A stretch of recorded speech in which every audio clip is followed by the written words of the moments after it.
Alright, so today we are back with Blue Lock, and today we will go over chapter 252, which is pretty insane, so be sure to stick to the end to see what happens.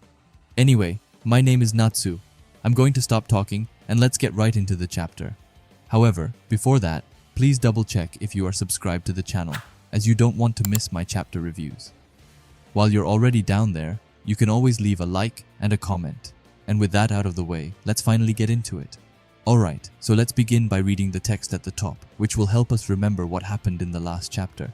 It says, Hiyori perfectly reads Rin's intentions and swoops in to make the block. With the game getting more chaotic by the second, who will emerge as the frontrunner for the game's protagonist? And now, let's get into chapter 252, with the ball still high up in the air from Hiyori's save. And look at that. Even in the sky, Rin and Isagi can't just seem to let go of each other. Reichi screams at the team to get to the ball before PxG does, and Nanase doesn't really know what he is doing, but we will let it slide as he had an amazing performance in the last chapter. Isagi is getting on his feet and says that Hiyori is amazing and that he actually managed to read Rin's plan. Hiyori saw that Isagi was most likely going to lose to Rin, and without any wasted moves, he moved to block the shot course. Isagi thinks that it's because he understands his playstyle that they are able to move and act so effectively. Isagi says that ever since the match started, everyone has hit their top gear.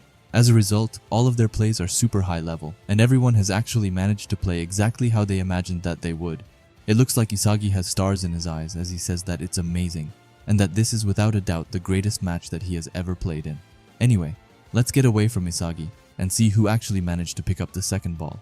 It's none other than the crow himself, Karasu Tabito, who despite having Ness and Hiyori on his tail, and manages to trap the ball with his chest flawlessly. Karasu smiles as he looks at Hiyori and tells him that he's gotten more aggressive since the last time the two of them met. Hiyori, who is trying to focus on getting the ball back, asks if Karasu hates it. However, he says that he doesn't hate it at all, but instead tells Hiyori that he sure took his time getting to this point and calls him a slowpoke, a real backhanded compliment.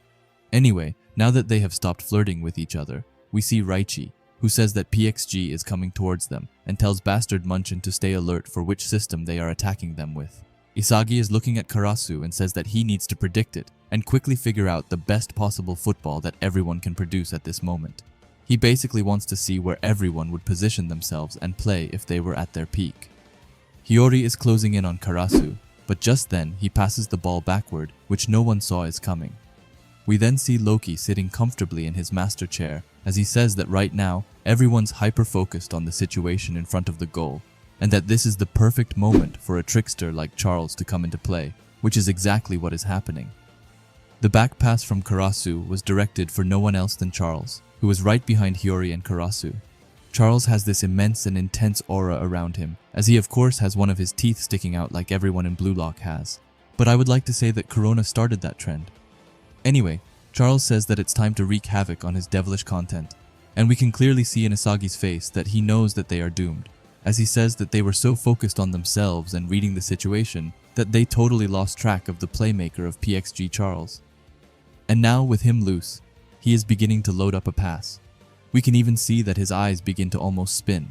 A quick side note, but why do his eyes look so insanely cool right now? They honestly look like they are spinning. Anyway, Charles finally passes, and it goes through 4 Bastard Munchen players, and it's headed to Rin, who is still in his battle with Isagi. But just as the pass is right by them, the ball suddenly starts to float over them. Both Rin and Isagi are shocked, and Isagi says that Charles passed a lob pass with the perfect amount of backspin, and that he wasn't aiming for Rin at all. The ball is still soaring through the air, and Isagi says that he could have never expected a 30-meter long pass.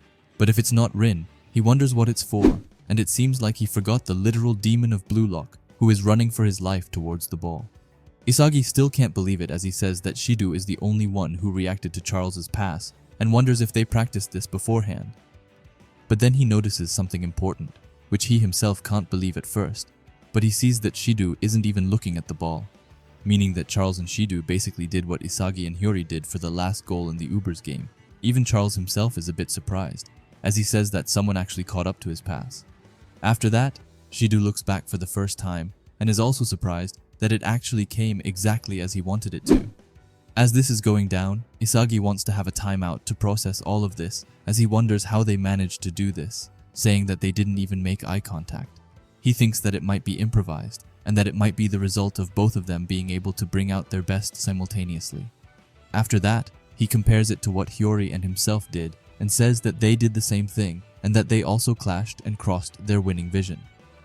After that, we finally leave Isagi, who talked a bit too much about this chapter, and instead go over to the demon, who was able to just in time jump and get in a header. Real quick, why does Shidou look so majestic when he is literally in the sky? Just look at him. Bro even got his own wings on his back.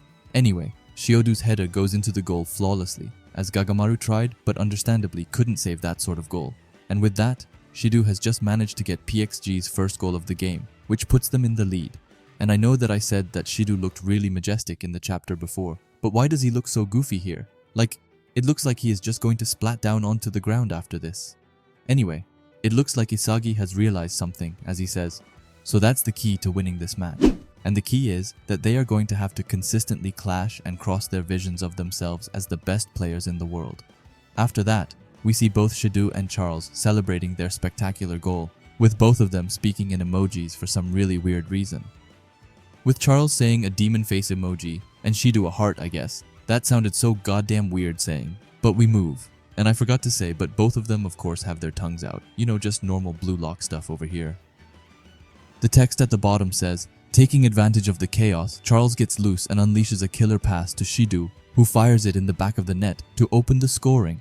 In this unpredictable match, the key to victory is being able to clash and cross the best winning vision they can come up with. I can't find what the next chapter is going to be called, so I can't speculate on it, but I'm sure that it will be awesome like this one. Anyway, let's get into this crazy chapter, and let's start from the top with Karasu and Hiyori. Every time I see these two having some sort of interaction, I just love it.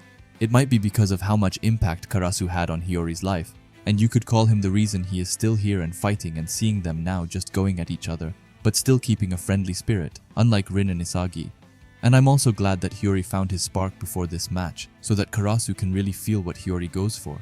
Because before it was Karasu who was ahead of them, but now they are definitely more equal. Now let's move over to Charles, and you can't really leave that man alone. Isagi even said that the second they forgot about him and stopped paying attention to him, he came up out of nowhere to deliver a pass like this, and it was so cool how it just soared over both Isagi's and Rin's heads towards Shidou. On the topic of Shidou, it's really crazy to think that he and Charles were able to replicate what Isagi and Hiyori did in the Ubers game. I wonder if they looked at it and had it in the back of their minds, or if this really was purely instinct. What do you think? If this was pure instinct, then I don't know what to say, as this goal wasn't anything small, as Shidou really made a wonder goal right here. That header from him was definitely on another level, but he can't get all the praise as Charles also deserves some, as it was he who passed. Lastly, I still have no idea why they are speaking in emojis. Is this their secret way of communicating with each other, so that no one else understands or what is going on? Anyway, yeah, this is just my thoughts on it, and please leave your thoughts and theories down in the comments, as I love reading them. If you like Blue Lock and videos like this, then I would highly suggest you subscribe to this channel, and while you're at it, leave a comment and a like, as it helps out with the algorithm a ton. And if you are curious to see another video of mine, then please watch the video that will be popping up on the screen now. Anyway, thanks for watching and have a great day. Bye.